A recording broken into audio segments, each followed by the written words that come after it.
Alhamdulillah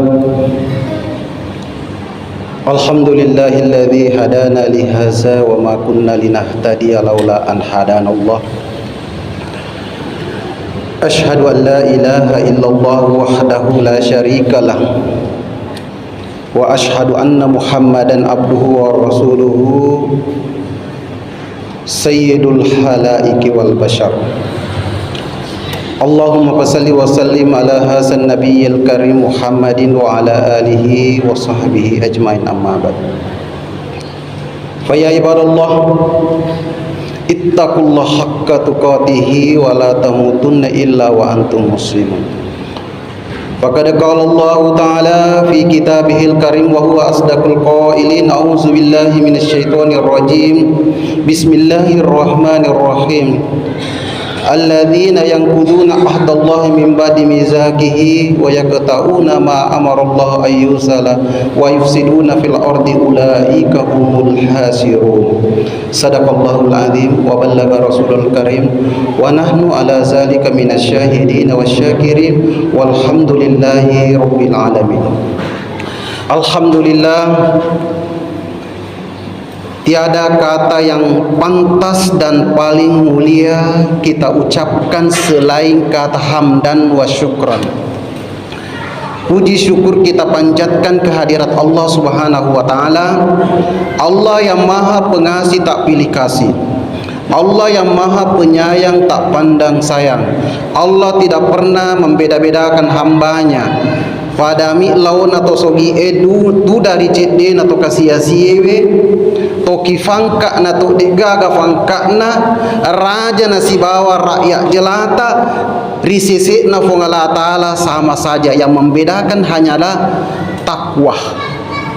Jadi mulia di hadapan Allah itu ukurannya bukan harta, bukan jabatan, tapi siapa yang paling bertakwa kepada Allah, itulah yang paling mulia di sisi Allah Subhanahu wa taala. Sebagaimana di dalam Al-Qur'an, inna akramakum indallahi atqakum.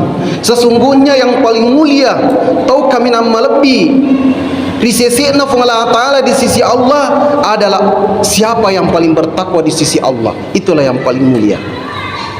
Sidang jamaah Jumat yang dimuliakan oleh Allah Subhanahu wa taala, istilah untung dan rugi tentu tidak asing bagi kita. Bahkan kita sendiri sering mengalami istilah ini, untung dan rugi, saro ya regato rugi. Segala aktivitas kita dalam kehidupan ini, pekerjaan kita berpotensi mengalami yang namanya keuntungan dan kerugian. Saro ya rega rugi. Pagalung angka saro apabila hasil pertaniannya wasili nagalun namaiga, maka dia akan beruntung. Begitupun sebaliknya, ia koma kurangi wasili na puleri galun naero, maka dia akan rugi. Padahal pun sekalipun dia rugi, kadang dia beruntung apabila hasil dagangannya melimpah ruah mega wasili na rodan kangenna, ya rega sebaliknya dia akan rugi apabila edik nalisu modalnya. Begitupun mahasiswa dan siswa akan mengalami keuntungan apabila dia lulus dengan baik, dan rugi dia tidak akan lulus. Tapi untung dalam pandangan manusia itu berbeda dengan untung dalam pandangan Al-Quran. Sehingga ada orang beruntung dalam pandangan manusia, tapi di sisi lain rugi dalam pandangan Al-Quran.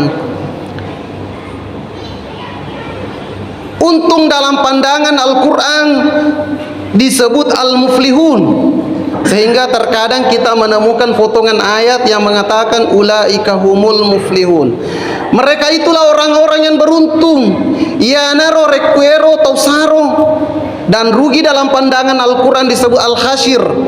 Dalam Al-Quran ada satu surah namanya al-hasyir, orang rugi. Terkadang pula kita menemukan potongan ayat seperti tadi saya bacakan, Quran surat Al-Baqarah ayat 27, ulaika humul hasirun. Mereka itulah orang-orang yang rugi. Ya naro requero tos rugi. Nah, pegainero yang dimaksud untung di dalam pandangan Al-Quran.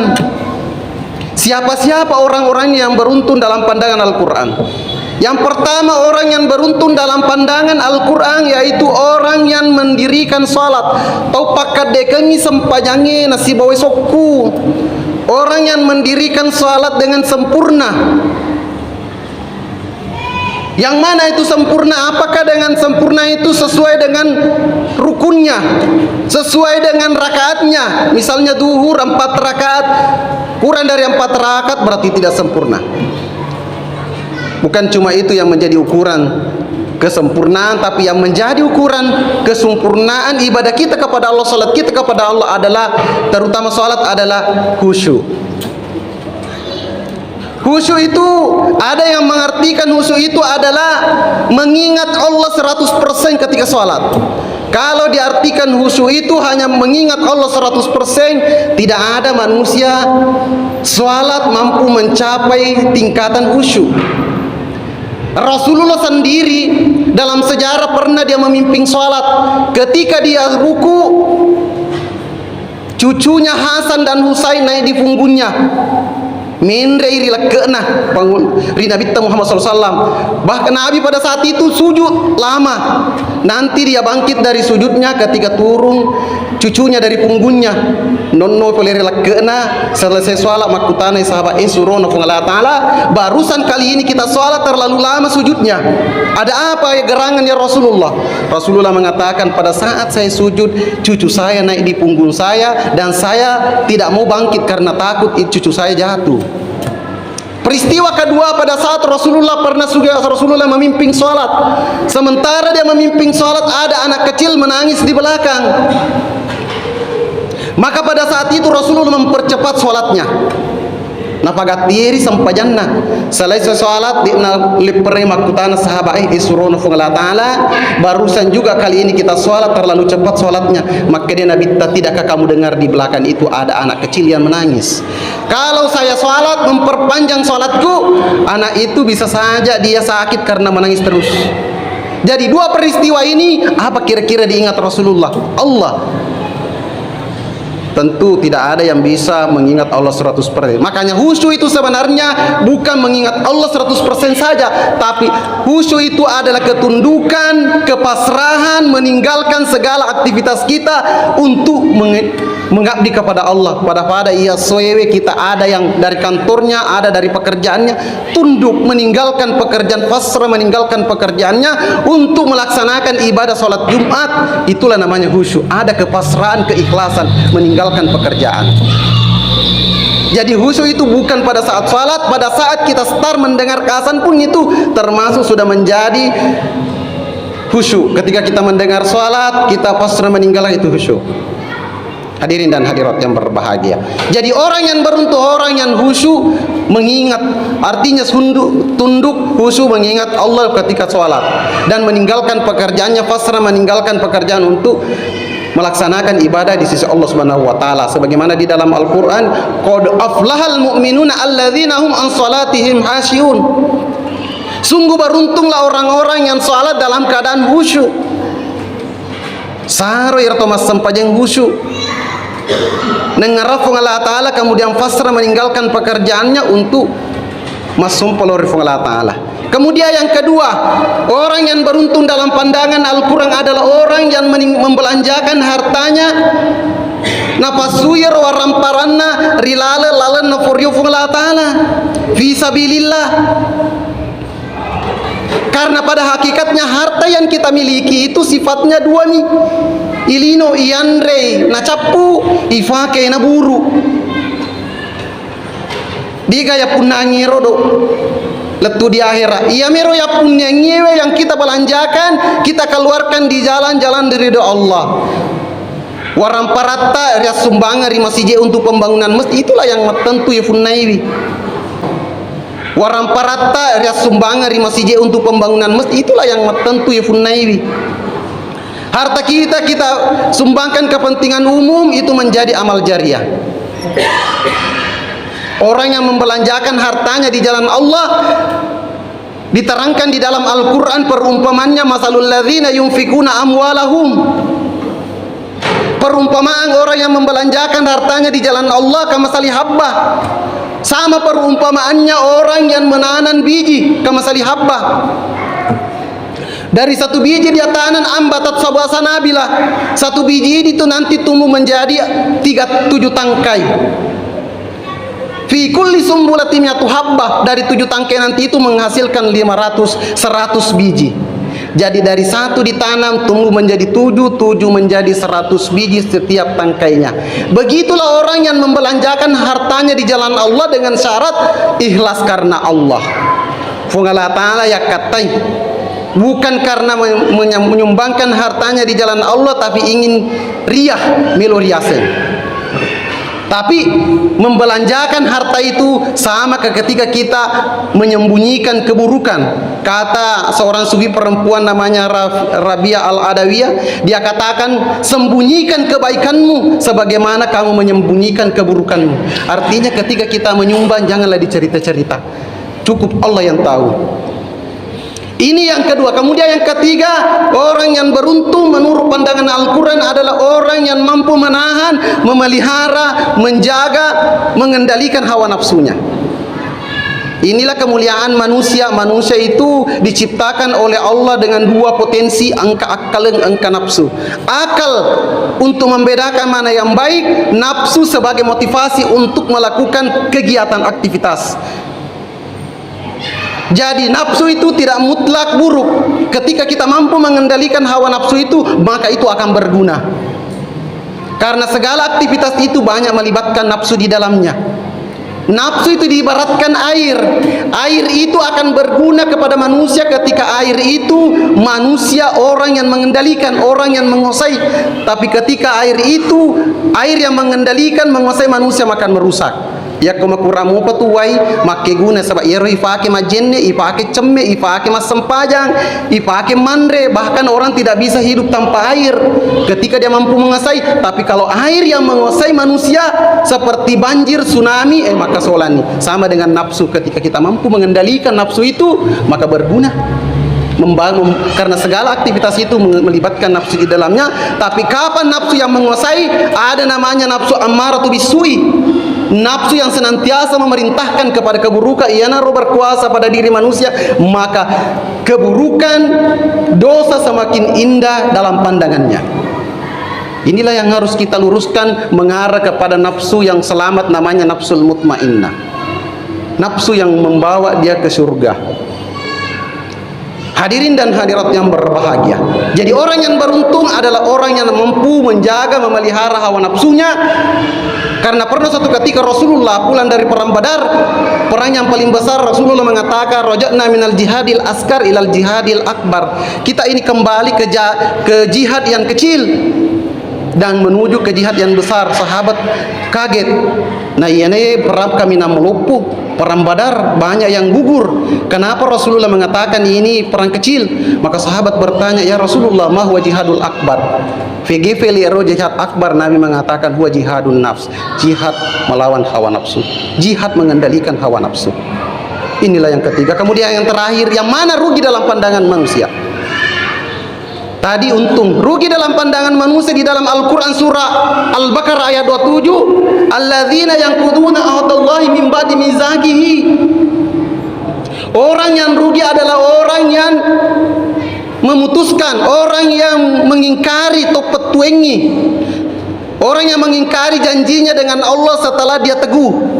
Tahu lah seringi janjin dari fungala ta'ala rimundi purona nasio masse. Jadi di rufa tahu itu kiri lalana ya tulino angka tu jancita de meto ya sumita tanja rilino nari kodito mengaku pak duper jancita rifungala taala. Kapan kita berjanji? Pada saat kita di dalam perut ibu kita, riolo de pana werenguki nyawa ritaneki rimaleka fungala taala alas tu birobbikum angke lena kurangi iga pamu melom sompo matu.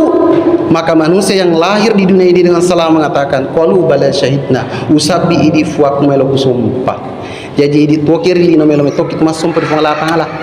Wa ma khalaqtul jinna wal insa illa liya'buduni nasufung Allah taala. Pura de aku pancaji bangsa jinnya dan nia rupa tawe kecuali untuk menyembah kepada aku. Tapi menyembah yang dimaksud ini jangan sampai kita menganggap bahwa sholat saja. Sebenarnya ibadah itu ada namanya ibadah mahdah, ibadah khusus seperti sholat, puasa. Tapi ada juga ibadah ghairu mahdah seperti hubungan kita sesama manusia. Apa dicet daripada taruh foto itu bernilai ibadah. Bahkan duri saja kita ambil, singkirkan supaya dekna sopa atau itu sudah bernilai ibadah.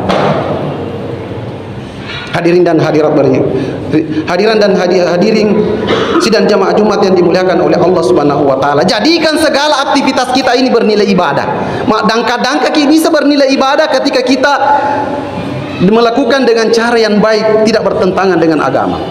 Kemudian rugi dalam pandangan Al-Qur'an yang kedua, wa yaktauna ma amarallahu yusalah. Tahu petuengi anu puren apa renta pengala pasti sompui. Apa yang dimaksud di sini adalah menyambung hubungan silaturahim. Jadi jangan karena persoalan beda pilihan, beda ideologi, lantas kita memutuskan hubungan silaturahim. Karena hakikat keselamatan manusia itu ada dua. Hablum minallah, hubungan kita kepada Allah IPDCNI itu hubungan tak pada taruh patau. Nah, sahabat Nabi pernah suatu ketika Rasulullah sementara duduk-duduk dengan sahabatnya, ada sahabatnya lewat mau pergi ke masjid. Sahabat mengatakan, ya Rasulullah, penghuni surga itu. Rasul mengatakan, kenapa kamu mengklaim dia penghuni surga? Sahabat mengatakan, dia rajin ke masjid ya Rasulullah, rajin bersedekah, tidak pernah alfa salat berjamaah. Rasul mengatakan, bagaimana hubungannya dengan tetangganya, bagaimana hubungannya dengan saudara-saudaranya? Dia bilang tidak baku umum. Dia nasi cocok bali bolana, dia nasi cocok amurena, maka dia nabi tahu finnar di neraka ya tuh. Jadi intinya keselamatan manusia itu ada dua yang harus kita perbaiki. Hubungan kita kepada Allah pada cengi sempajatta. Maka singi ya ko dia pernah makasih sempajatta mas sempajat cica si minggu atau galia ta cica-cica berarti dia pernah makasih hubungan Allah Subhanahu wa taala. Maka sisi sampajata dia si magallah hubungan talo bali bolata tetanggata berarti dia pana magallah hubungan ta habluminan nas. Nah, rumus keselamatan manusia dunia dan akhirat ada dua. Perbaiki hubungan kita kepada Allah, maka singi ibadata. Kemudian perbaiki hubungan kita sesama manusia, habluminan nas. Insyaallah ilolongan yang mau pekengi linon di akhirat. Kemudian yang terakhir, wa yufsiduna fil ardi, orang yang melakukan kerusakan yang di muka bumi ini. Kerusakan ada dua, kerusakan yang zahir seperti melakukan penabangan liar, illegal logging, karena hutang itu berfungsi untuk menyangga air supaya tidak terjadi banjir, sehingga banyak lantas sekarang terjadi banjir karena sudah tidak ada di babat hutang. Maka di dalam Al-Qur'an Dhahrul fasad fil barri wal bahri bima kasabat aydin nas, telah tampak kerusakan di darat dan di laut karena ulah tangan manusia sendiri, kerekusan. Kemudian melakukan kerusakan secara batin adalah dosa-dosa yang dilakukan oleh manusia, itu merusak bumi. Bisa saja dosa-dosa yang dilakukan oleh manusia karena murka Allah, maka itulah yang menyebabkan terjadi tsunami di Aceh, terjadi tsunami di Palu, karena adalah melakukan perbuatan dosa. Hadirin dan hadirat yang berbahagia, sebagai kesimpulan dalam khutbah yang singkat ini, bahwa untung dalam pandangan manusia, dalam pandangan Al-Quran itu berbeda.